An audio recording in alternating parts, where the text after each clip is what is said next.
I'm not a candidate. As my kids would say, that's my jam.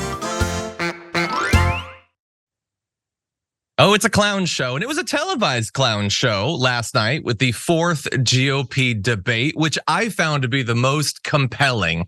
Not everyone had a great experience. Nikki Haley was the target of a lot of attacks almost instantaneously, and we want to show you just a little bit of how that looked in practice. So take a look at this. The only person more fascist than the Biden regime now is Nikki Haley, who thinks the government should identify every one of those individuals with an ID. That is not freedom, that is fascism, and she should come nowhere near the levers of power, let alone the White House. They're both hitting you on it. I would be happy to, and I love all the attention, fellas. Thank you for that. She said that I have a woman problem. Nikki, I don't have a woman problem. You have a corruption problem. And I think that that's what people need to know. Nikki is corrupt. This is a woman who will send your kids to die so she can buy a bigger house. Thank you. Governor Haley, would you like to respond? No. It's not worth my time to respond to him. You have been using identity politics at every step. Governor Haley, would you like to respond? Would you like to perhaps scribble something stupid on a piece of paper? We have time. You have 45 seconds to scribble whatever stupid thing you want on a piece of paper. So look, that was Ramaswamy, like a lot of them, really worried about Nikki Haley, who seems to be moving up in the polls. She's in state polls already eclipsing Ron DeSantis in a few of them, and nationally is growing very close. So they're throwing out a lot of different attacks. Some of them I think are pretty safe, saying she's corrupt. That's going to bother a lot of Republicans. Some of what you saw from Ramaswamy, I think, is a bit riskier, though.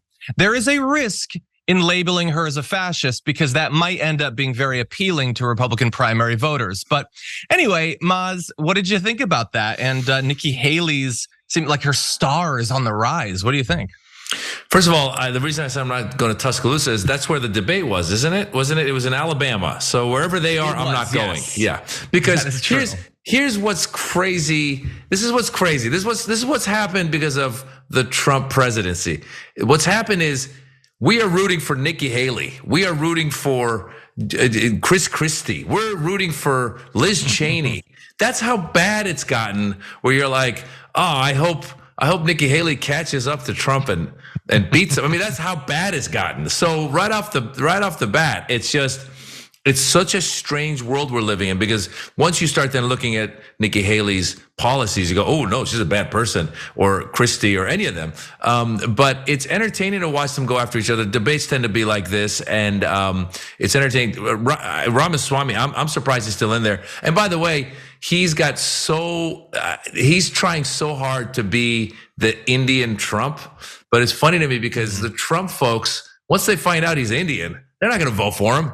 I mean, they don't like brown people. I'm from Iran. I'm an immigrant. So I mean, they know, but they don't know. They're probably like, oh, this name, this, that, the other. If Ramaswamy were somehow able to get there, I honestly think there would be some people who would say, I can't. I'm not gonna vote for some Arab, even though he's Indian. I think there would definitely be that confusion. I think there's sort of a micro version I can definitely see, which is it's all well and good for Vivek Ramaswamy to be in fourth place or maybe even third place. And he's not even really running against Donald Trump. He's just trying to kneecap anyone who is actually trying to replace Donald Trump. But were he to get into second place, then we'd see what Donald Trump would have to say about Vivek. Vivek, he wants to become more popular, but he better hope he doesn't become too popular during this race, because that could end up being fatal for him against Donald Trump. But you are, I think, 100% correct to point out the racial aspect of this, because Ramaswamy's not the only person who's worried about Nikki Haley. Charlie Kirk tweeted, "The future of the GOP must not be Nimrata, anything but Nimrata." You see what he's doing there? Her name's not actually Nikki, it's Nimrata, and that by itself is the entire argument against her. Did you know that she has a different name? It can't be that person that's nothing but, there's no cover story. That's racism. That's all that is. That's all it's designed to appeal to. And honestly, it doesn't make any sense, but Vivek Ramaswamy has also been emphasizing that her name is Nimrata instead of Nikki. He is the child of Indian immigrants, And he's trying to inject a little bit of like, isn't it a little bit weird that she's got an Indian name? I don't understand how this racism even works, but they seem to think that it's a valid tactic.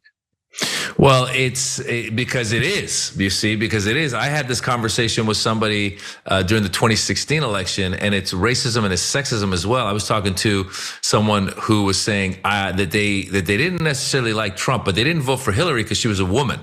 And similarly, you're going to run into people who definitely on the right who are going to say, I would never vote for someone who's an immigrant because they have no trust of immigrants, even though neither Nikki nor Vivek are immigrants, their parents are. And it's sickening. And it's so bold-faced, and we're living in an era now where it's okay. They accept it. Remember when Donald Trump said that Mexicans are rapists and drug dealers, and everyone was like, "Oh my gosh, that's how this is not going to go any further." Fast forward 6-7 years later, Univision is giving him an exclusive on their network and throwing him softballs and giving him love. Even the Latino network is praising him and being against the policies that would affect its own constituents. So here we are, someone of Indian descent going after someone else from Indian descent. Charlie Kirk going after everybody because he's just a piece of crap. But it's to be expected, and we're not shocked anymore. And that's what's crazy. Like we should at least the one thing we should stand up for is we should say, look, let's judge the person on the person's character, on their experience, on their ability. I think we all want what's best for our country. So we're going to vote in whatever fashion we think that is. But the fact that in 2023, you can still say, don't vote for the brown person, and that's going to work is really a sad state of affairs. But perhaps there is a little bit of evolution that you also have a brown person saying that. Yes, another brown person. So we are living in interesting times, I suppose. Anyway, that's Nikki Haley, and she was attacked a lot. Christie actually stood up for her a little bit, saying that I would say fairly sexist attacks against her and her intelligence or whatever, saying that she's a smart, accomplished woman. You should stop insulting her. By the way, you can just point out where she's wrong on policies, and there's about 1 billion of them. She's a neocon, like that she is. Argue against that.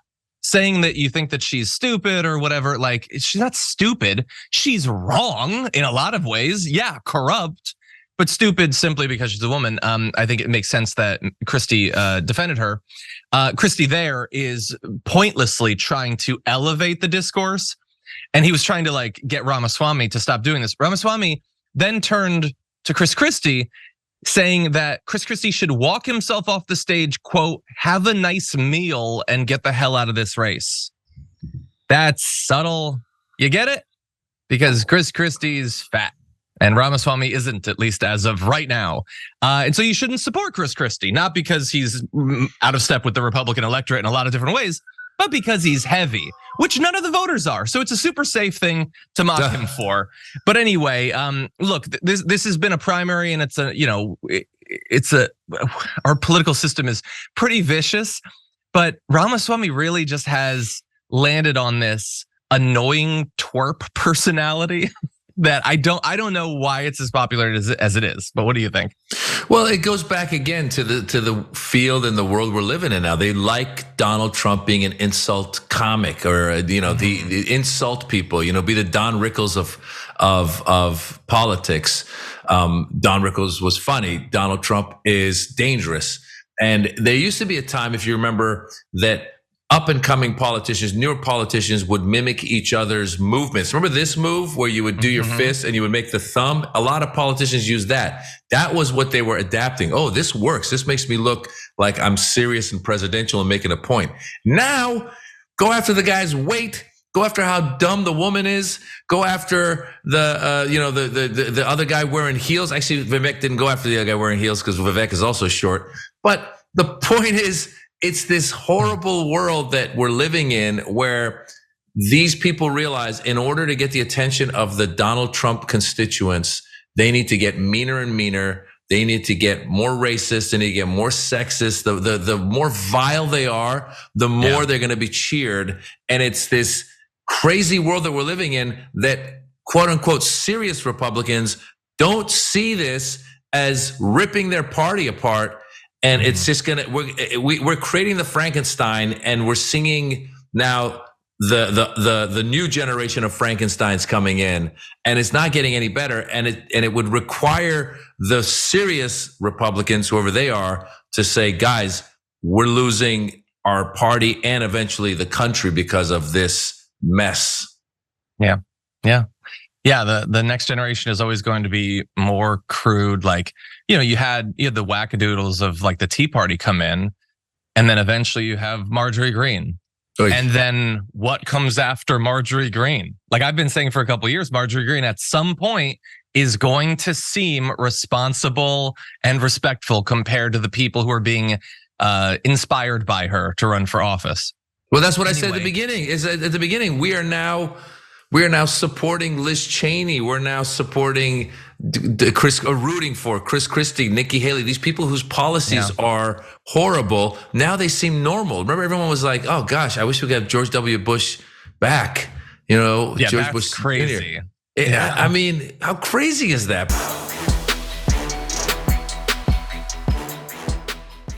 Check out the Damage Report podcast each day, wherever you get your podcasts, whether Pocket Casts or Stitcher or iTunes.